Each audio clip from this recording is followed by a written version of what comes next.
Dark horse, renegade, vigilante,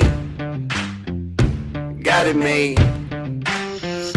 Rebel heart, underdog, play the part.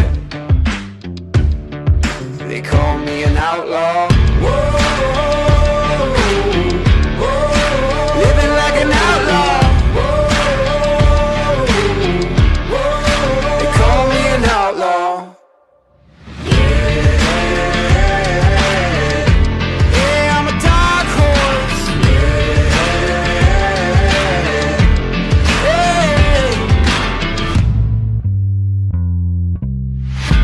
Bad news, bitter pill.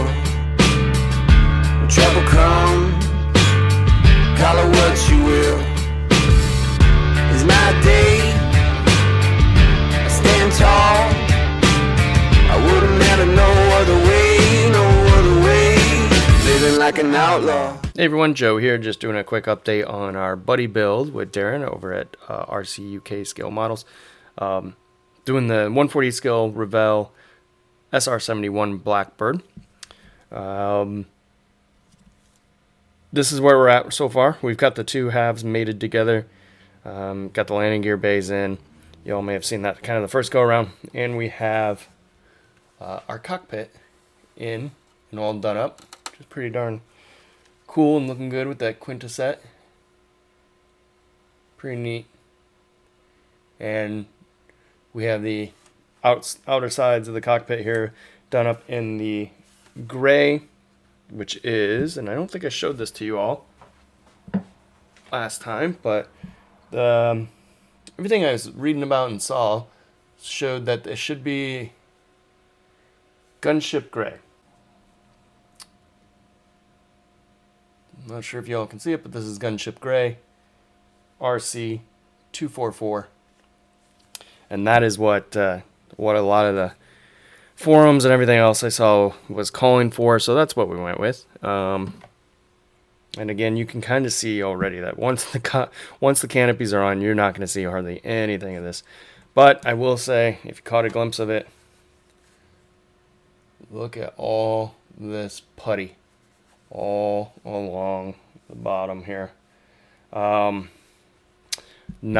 a great fit. It's not horrible. It's workable. It's just, again, I always like to do things by price point and stuff like that. So for the price point of this kit, it's not something you would expect. It's not a bad kit. Just use some basic modeling skills to fix it. It's just what you would expect for how much you're paying is probably a little bit more. This front end especially is really bad. The bottom, this front part right here, these are two separate pieces. And then they want you to glue them together first and then put them on. I don't like that idea. I was watching Prime Model Works, fantastic channel by the way. If you're into aircraft, go check him out. Oh, so many great tips. But he said probably put it on the bottom on first and then put the top on first once everything's together, fuselage wise. And that did seem to work out pretty well, because otherwise you're going to have a pretty major gap here. There are two major gaps on the ends where the plastic is kind of short shot, but yeah, that's what we got. So this this putty's all gonna dry, and then we're gonna give it a quick sanding.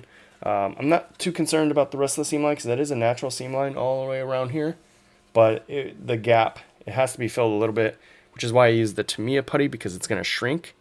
So it won't take away, it won't completely fill in the seam line, but it will fill it and then give the illusion of the panel line that's actually there.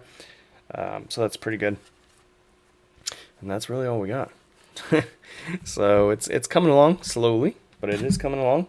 And it's fun And go check out Darren's channel.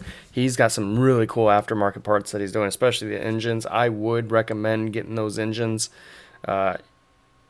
because these engines here are crap. I'm just going to do it out of the box. That's how I normally do things, just to kind of give you all to see what you're going to get and what you can do with it, just out of the box, and what it's going to look like.